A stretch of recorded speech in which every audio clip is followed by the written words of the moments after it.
She was there one moment, gone the next. No screams. No struggle. Just silence. And a teacup still warm on the table. What happened in those 47 minutes would haunt a small Arkansas town for nearly 4 decades. This is the story of Evelyn Harper's disappearance. Before we go any further into one of Arkansas's most chilling unsolved mysteries, I need you to do something for me right now. Hit that subscribe button. This case has been buried in silence for decades, and the only way we bring justice and attention to cold cases like Evelyn Harper's is if you become part of this community here at Cold Case YTJ. Smash that like button if you believe Evelyn deserves answers, and turn on your notifications so you never miss when we uncover the truth behind these forgotten cases. Now, let's dive in. The teacup was still warm when Evelyn Harper vanished. It was November 21, 1967, near the small town of Hot Springs, Arkansas, a quiet place with a population under 30,000. That night, a damp chill clung to the Ouachita forest, and fog rolled low across the dirt road leading to a remote wooden cabin. It was just before 7 o'clock in the evening when 29-year-old carpenter Caleb Moore stepped outside to shut off the generator, leaving 22-year-old Evelyn Harper alone inside. The oil lamp flickered on the table. Next to it sat a teacup, still lightly steaming in the silent room. A few minutes later, Caleb returned. The back door was ajar. Golden light spilled out into the darkness toward the forest. But Evelyn was no longer there. No one heard any cries for help. No one saw her leave.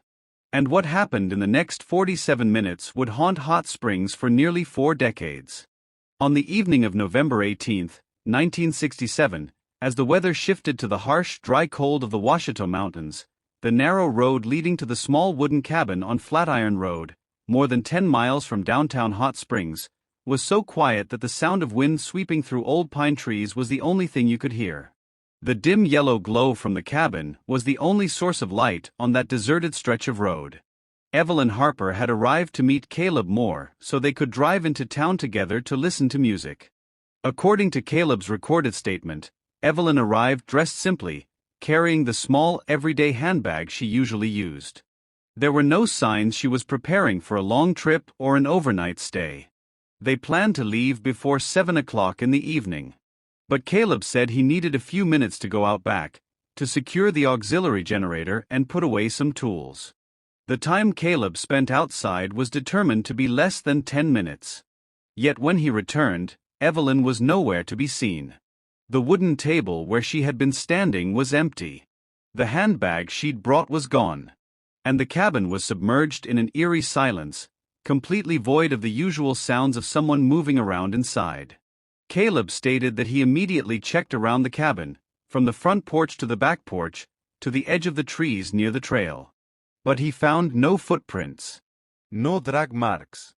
No items that might indicate the direction she had gone. The dry ground and sudden cold gusts made identifying traces nearly impossible.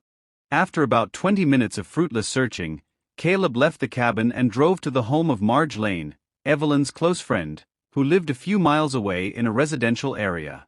Marge confirmed that Evelyn had no other plans that evening and had not contacted her about any change in schedule. The fact that Evelyn had disappeared in such a short time led both Marge and Caleb to one conclusion. Something unusual had occurred.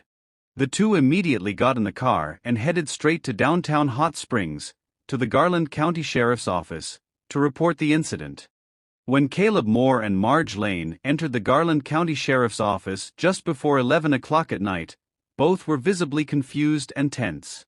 But Sheriff Donald Boone, who had been on night duty for many years, immediately recognized the seriousness of the situation from their distraught expressions.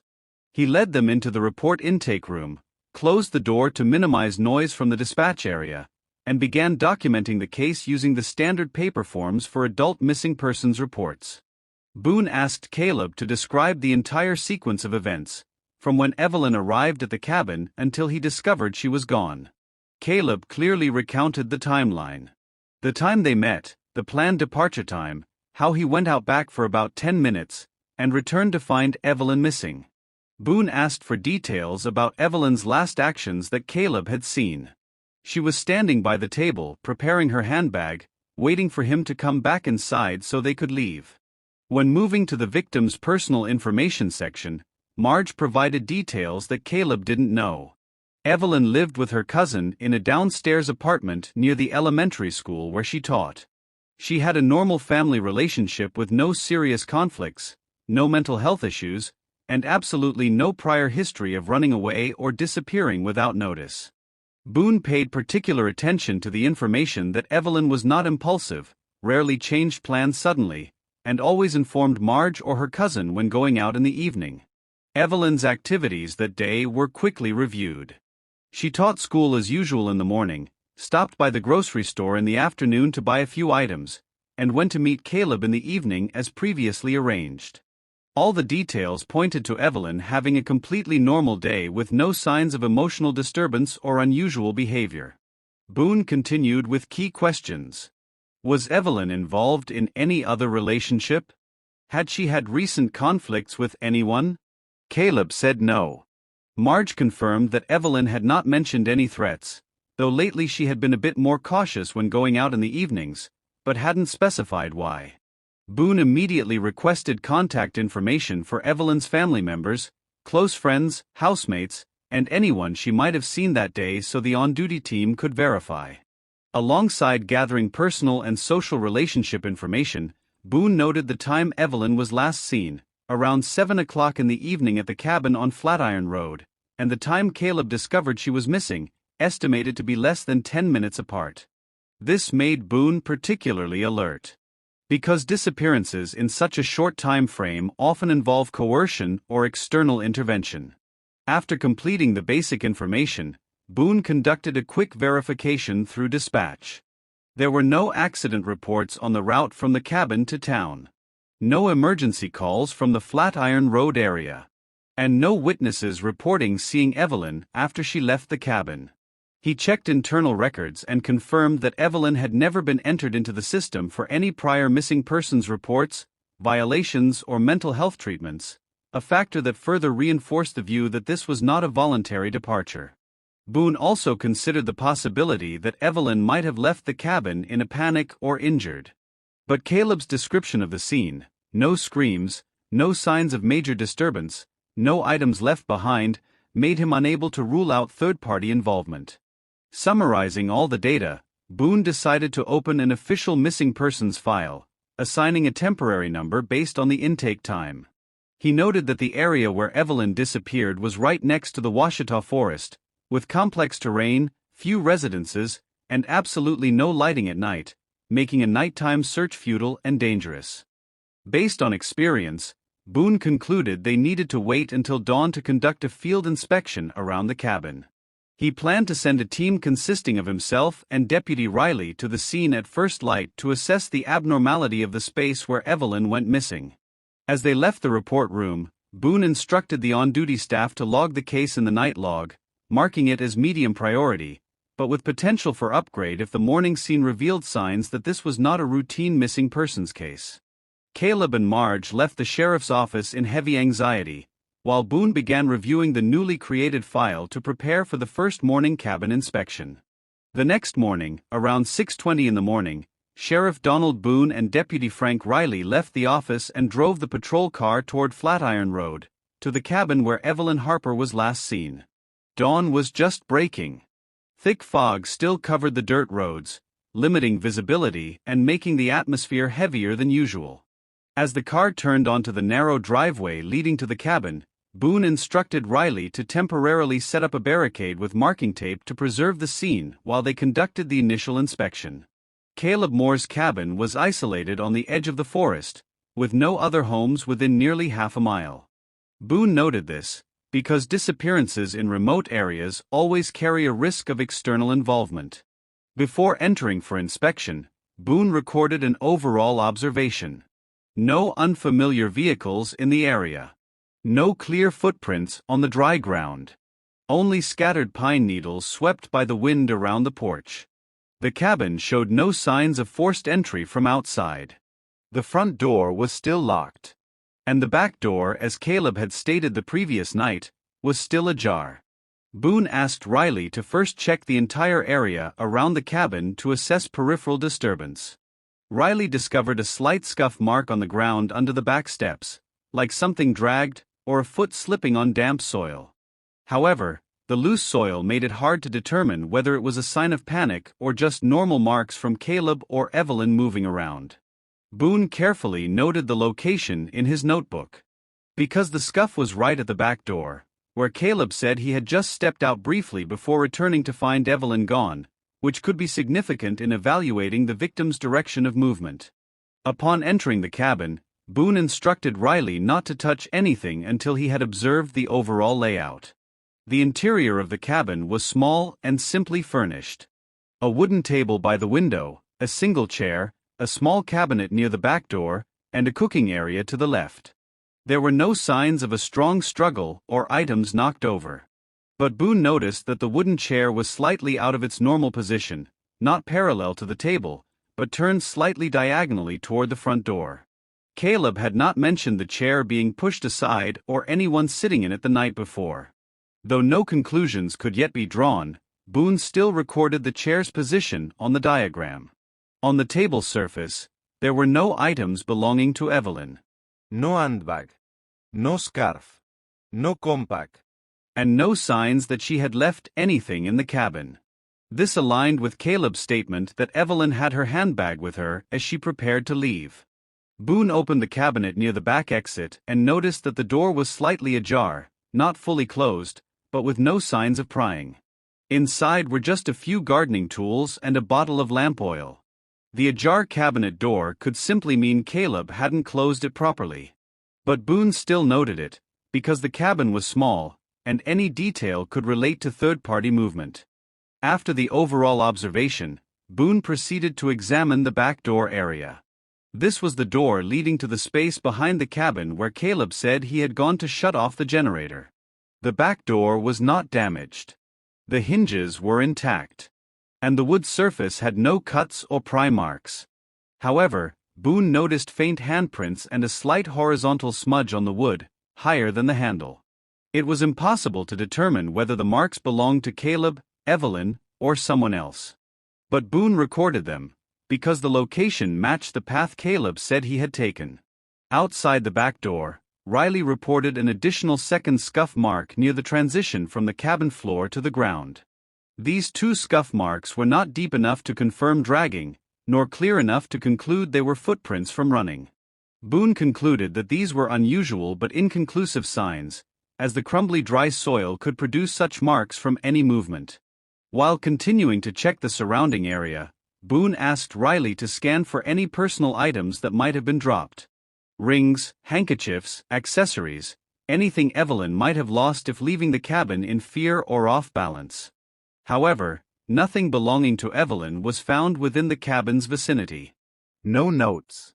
No torn paper. No ripped clothing. No handbag. This complete lack of traces particularly caught Boone's attention. Because in involuntary departures, missing persons often leave signs of preparation, locking doors, taking full personal items. While in forced departures, scenes are rarely so clean that no items are dropped. The cabin thus provided no strong indicators leaning toward any clear scenario. Boone walked a full circle to check continuity between rooms. The cooking area was tidy, with no broken dishes or signs of a third-party eating or opening cabinets. The inner bedroom showed no exceptional disturbance beyond neatly folded blankets. Boone confirmed there were no signs of a struggle in the cabin. Upon completing the survey, Boone evaluated the scene under three possibilities. Evelyn left the cabin voluntarily. Evelyn had an accident while leaving. Or Evelyn was taken by someone else. The first possibility was partially ruled out, because there was no reason for Evelyn to leave silently when they were preparing to go out together, and no personal items were left behind. The accident possibility could not yet be assessed without checking the forest area. But the scuff marks were not deep enough to conclude an incident occurred. The third possibility, being taken by someone else, had no direct evidence to prove it. But also could not be dismissed, especially given that Evelyn normally would not suddenly leave without a word. Boone concluded that the cabin provided no clear evidence for any scenario. But the traceless disappearance in such an extremely short time was the abnormal factor. He decided to note the scene as possible removal from the cabin, but marked the certainty level low due to lack of specific evidence. After completing the entire inspection, Boone ordered the cabin to remain barricaded and recorded in the file that the area needed further consideration if additional information emerged to help determine Evelyn's direction of movement. Right after leaving the cabin and returning to the office to compile on-site notes, Sheriff Donald Boone decided to expand the scope of information surrounding Evelyn Harper's personal relationships, initially aiming to identify who might have had motive, opportunity, or the ability to be near the cabin at the time she disappeared. Boone summoned Marge Lane to the office at noon that same day for additional testimony. There, Marge provided what Boone considered the most important information since the disappearance was reported. Evelyn had been in a relationship lasting nearly a year with Raymond Cobb, a man a few years older than Evelyn, who worked in machinery repair at a small garage in the southern outskirts of Hot Springs. According to Marge, the relationship ended a few months earlier due to Cobb's possessive and controlling nature. Evelyn had complained that Cobb would often show up unexpectedly at her workplace or try to interfere with her friend's activities.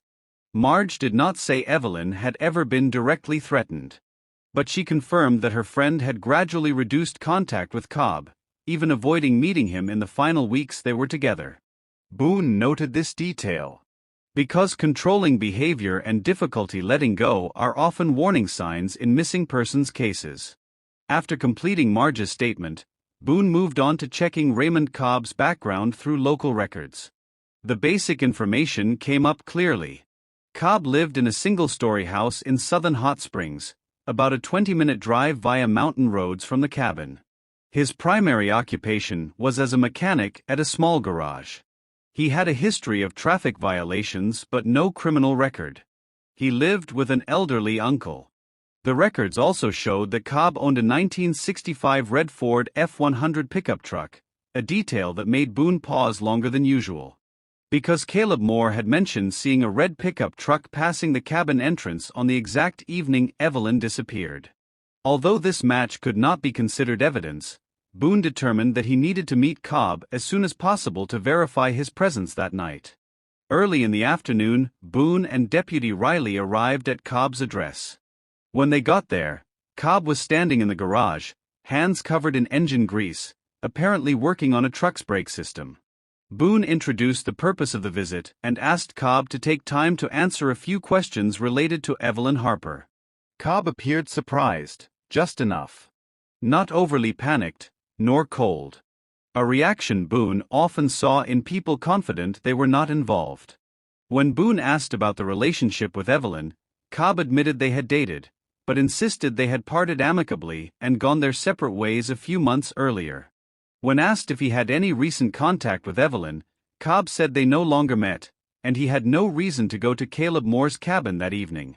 Cobb further stated that on the night Evelyn disappeared, he was at home with his uncle, working on the pickup truck, and did not leave the house after 6 o'clock in the evening. Boone requested confirmation that the uncle could verify this. Cobb said the man was home all evening, though he could not specify exact times when they were in the same room. Boone noted this because at home all evening alibis are often vague and easily adjustable. Next, Boone directly asked about the red pickup truck. Cobb confirmed owning a Ford F-100, but claimed that on that night, the truck had brake issues and could not be driven long distances. This detail immediately contradicted Caleb's sighting of a red pickup truck moving normally near the cabin at the exact time Evelyn was preparing to leave. Boone pressed about the truck's condition. Cobb responded evasively that it was in the middle of repairs, not sure it would start, but provided no specific description of the technical fault. Riley observed that Cobb's truck, parked in the garage, showed no signs of being disassembled, further making Cobb's statement inconsistent. However, with no direct evidence, Boone could only record the contradiction between Cobb's account and Caleb's information, without being able to inspect the vehicle or expand authority. In the final part of the visit, Boone asked if Cobb knew where Evelyn planned to go that evening. Cobb firmly stated he had no idea, and said he no longer cared about her activities. This statement contradicted the information Marge provided about Evelyn, saying Cobb had trouble letting go and would show up unexpectedly. Boone noted this point in the interview file, marking a moderate level of inconsistency, but not enough to conclude Cobb was completely lying. After more than 30 minutes, Boone concluded the preliminary interview. As he and Riley left the garage, Boone noted in his log that Raymond Cobb had a potential motive from the past relationship and a notable coincidence regarding the vehicle. While his alibi for that evening contained several vague points, however, there was no physical evidence or witness proving Cobb was near the cabin at the time of Evelyn's disappearance. Boone believed Cobb needed continued monitoring, especially regarding verification of the pickup truck's condition, but he could not yet be considered a formal suspect. With the information gathered in this first visit, Boone concluded that Cobb was a person of possible involvement, but assessed the risk as not yet high enough to apply coercive measures or vehicle inspection. The next morning, right after finishing compiling notes from the Raymond Cobb interview and reclassifying the inconsistencies in his statement, Sheriff Donald Boone decided to shift focus to the most necessary step at this point, deploying an organized ground search on a larger scale around the cabin where Evelyn Harper disappeared. Boone contacted the ranger unit managing the Ouachita National Forest area and requested assistance in organizing a search team that could cover the wooded terrain surrounding Flatiron Road. The ranger supervisor, a man named Thomas Garrett, had over 15 years of experience conducting search and rescue operations in the dense forests of central Arkansas. Garrett agreed to mobilize a team of 6 rangers, along with volunteers from the Hot Springs Fire Department and local residents familiar with the area. The search was scheduled to begin at first light the following morning, November 23, 1967, approximately 48 hours after Evelyn's disappearance. By 6:30 in the morning on November 23, more than 20 volunteers had gathered at the edge of the dirt road leading to Caleb Moore's cabin. The group included forest rangers, firefighters, members of the local hunting club, and a few neighbors who had heard about the missing woman and wanted to help. Boone divided the volunteers into 4 teams, each assigned a specific quadrant radiating outward from the cabin. Team 1 would search the area directly behind the cabin, extending into the thickest part of the forest. Team 2 would cover the northeast section along the road. Team 3 would move southwest toward a dry creek bed that ran parallel to the property line. And Team 4 would search the northwest area, which included a steep slope leading down toward an old logging trail. Each team was equipped with hand-drawn maps, flashlights, whistles, and instructions to mark any items of interest with colored flags. Boone emphasized that searchers should not touch or move any potential evidence, but instead mark the location and call for him or Deputy Riley immediately. The search began just after 7 o'clock in the morning, with teams moving slowly through the underbrush, calling Evelyn's name and scanning the ground for any signs of clothing, personal items, or disturbance. The forest was dense with fallen leaves, thick brambles, and uneven terrain that made progress slow and difficult. By mid-morning, none of the teams had found anything significant. Team 3, searching near the dry creek bed, reported finding a scrap of fabric caught on a low branch, but upon closer inspection, it appeared to be an old piece of canvas, weathered and unrelated to Evelyn's disappearance. Team 1, working through the area directly behind the cabin, discovered several broken branches and disturbed soil, but the ranger leading the team concluded these were likely from deer or other wildlife moving through the area. By early afternoon, the search had covered approximately 2 square miles of forest surrounding the cabin, with no definitive traces of Evelyn Harper. Boone called the teams back to the cabin for a brief rest and reassessment. During the break, Boone spoke with Thomas Garrett about expanding the search radius. Garrett suggested that if Evelyn had been taken by someone in a vehicle, she could be miles away by now, making a ground search of limited value. However, if she had wandered into the forest alone, perhaps disoriented or injured, there was still a chance she could be found within a reasonable distance. Boone agreed to continue the search for the remainder of the day, focusing on areas that had not yet been fully covered. As the afternoon progressed, the temperature dropped and a light rain began to fall, making conditions even more difficult for the search teams. By late afternoon, with visibility decreasing and the ground becoming muddy and slippery, Boone made the decision to call off the search for the day. The teams regrouped at the cabin, exhausted and discouraged. Boone thanked everyone for their efforts and announced that the search would resume the following morning if weather conditions permitted. As the volunteers dispersed, Boone remained at the cabin with Deputy Riley, reviewing the areas that had been searched and discussing whether there were any locations they might have missed. Riley suggested that they consider searching further along the old logging trails, some of which extended several miles into the forest and could have been used as an escape route if someone had taken Evelyn by force. Boone agreed that this was a possibility worth exploring, and made a note to include the logging trails in the next day's search plan. That evening, Boone returned to the sheriff's office and updated the case file with the results of the day's search. He noted that despite extensive coverage of the area surrounding the cabin, no evidence had been found to indicate Evelyn's direction of travel or the circumstances of her disappearance.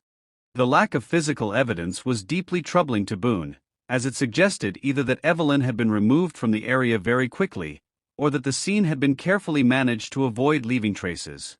Boone also noted in the file that Raymond Cobb remained a person of interest, and that further investigation into his whereabouts on the night of November 21st was necessary. However, without concrete evidence linking Cobb to the scene, Boone knew that any further questioning would need to be handled carefully to avoid tipping off a potential suspect. The following morning, November 24th, the search resumed with a slightly smaller group of volunteers. The focus shifted to the logging trails and more remote areas of the forest that had not been covered the previous day. Teams moved methodically through the dense woods, but by mid-afternoon, it was clear that the search was yielding no new results. Boone made the difficult decision to scale back the search efforts, concluding that if Evelyn was in the forest, she would have been found by now. The alternative, that she had been taken from the cabin and transported elsewhere, seemed increasingly likely. Over the next several days, Boone shifted his focus from ground searches to interviewing potential witnesses and gathering more information about Evelyn's personal life.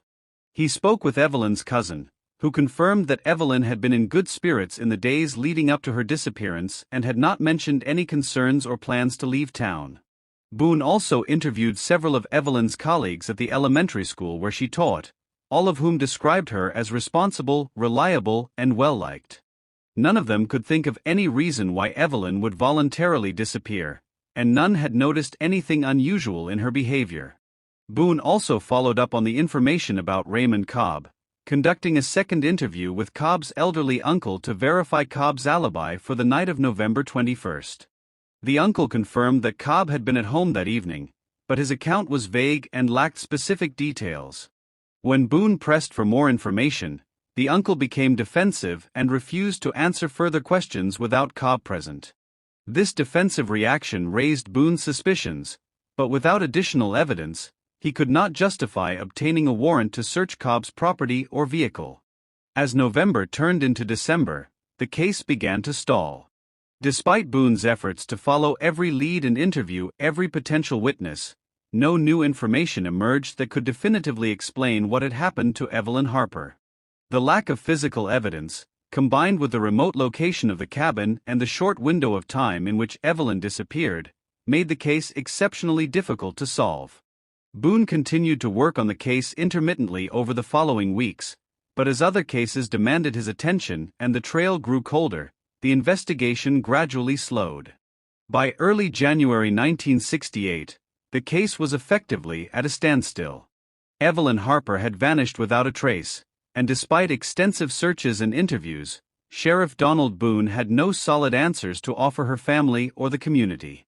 The case remained open, filed under unsolved missing persons, with a note that it should be revisited if any new evidence came to light. For Evelyn's family, the lack of closure was devastating.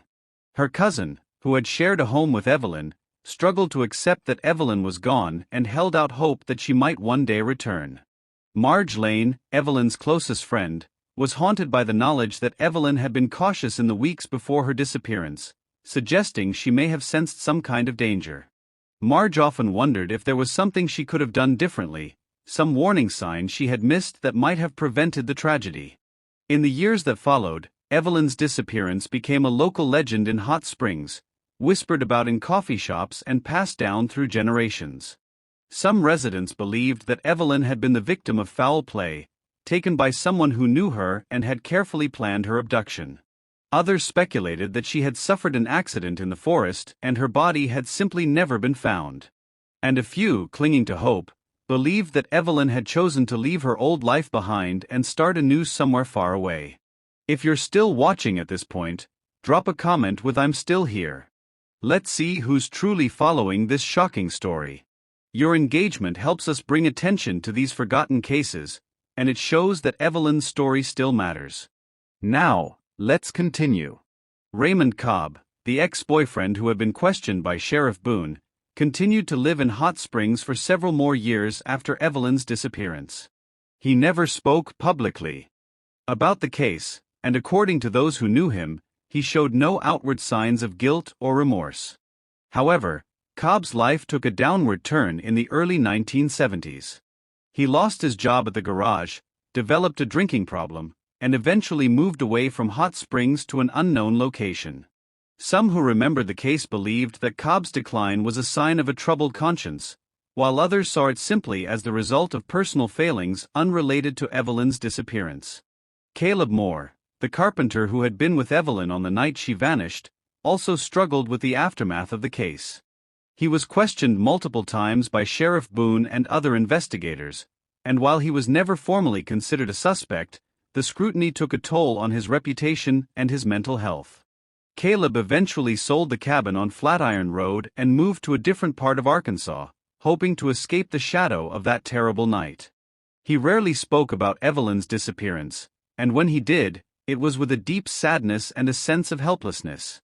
Caleb maintained until his death in the late 1990s that he had no idea what had happened to Evelyn, and that he had told investigators everything he knew.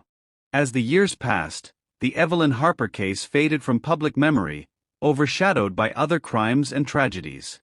The case file remained in the archives of the Garland County Sheriff's Office, gathering dust alongside hundreds of other unsolved cases. Sheriff Donald Boone retired in the early 1980s, having never solved the case that had haunted him for so many years. In his final interview before retirement, Boone admitted that the Evelyn Harper case was one of his greatest regrets, and that he believed the answer had been within reach if only he had been able to find that one crucial piece of evidence.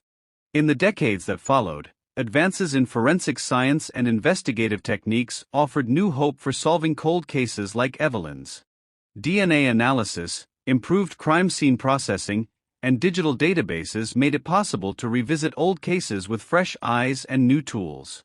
In the early 2000s, a new generation of investigators at the Garland County Sheriff's Office began reviewing unsolved cases from the 1960s and 70s, including Evelyn Harper's disappearance. The case file was digitized, and investigators began reaching out to surviving witnesses and family members to see if any new information could be obtained. One of the key challenges in revisiting the case was the lack of physical evidence. The cabin on Flatiron Road had been sold multiple times since 1967, and any potential evidence that might have been preserved at the scene had long since been lost. Similarly, the individuals who had been questioned in the original investigation, including Raymond Cobb, were either deceased or could not be located. Despite these obstacles, investigators remained hopeful that someone somewhere might have information that could finally solve the case.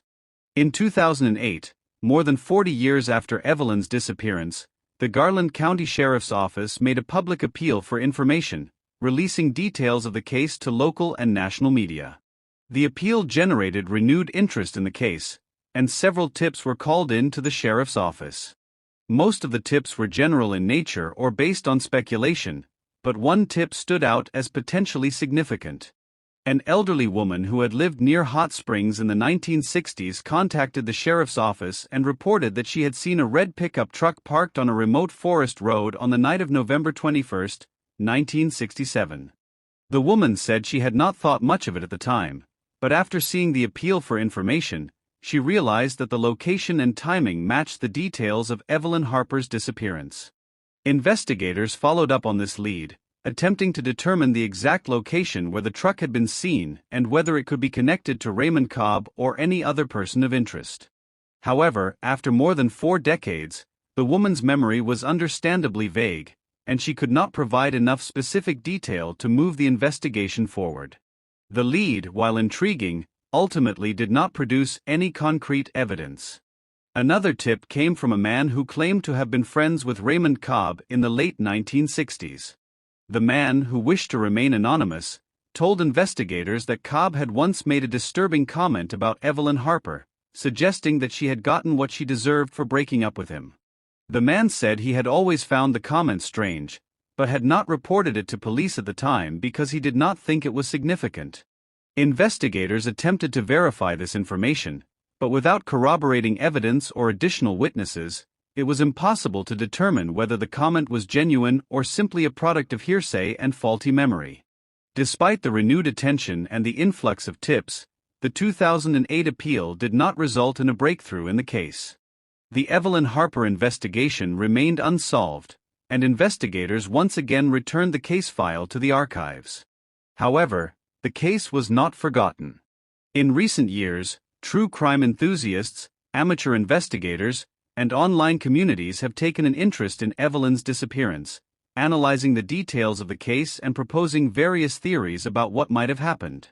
Some believe that Raymond Cobb was responsible for Evelyn's disappearance, pointing to his possessive behavior, the sighting of the red pickup truck, and his vague alibi as evidence of his involvement. Others believe that Caleb Moore may have been more involved than he let on, suggesting that his story about leaving Evelyn alone for only a few minutes may have been a cover for something more sinister. Still others believe that Evelyn was the victim of a random act of violence, taken by a stranger who happened to be in the area and saw an opportunity. And a small number of people continue to believe that Evelyn left voluntarily, perhaps to escape some unknown threat or to start a new life. Each theory has its proponents and its detractors, but without concrete evidence, none can be proven or disproven. As of today, in January 2026, the case of Evelyn Harper remains unsolved. Nearly 60 years have passed since that foggy November night when she disappeared from a remote cabin in the Ouachita forest. The people who knew her, the investigators who searched for her, and the witnesses who might have held the key to solving the case have nearly all passed away. The cabin on Flatiron Road still stands, now occupied by new owners who may or may not be aware of the tragedy that occurred there so many years ago.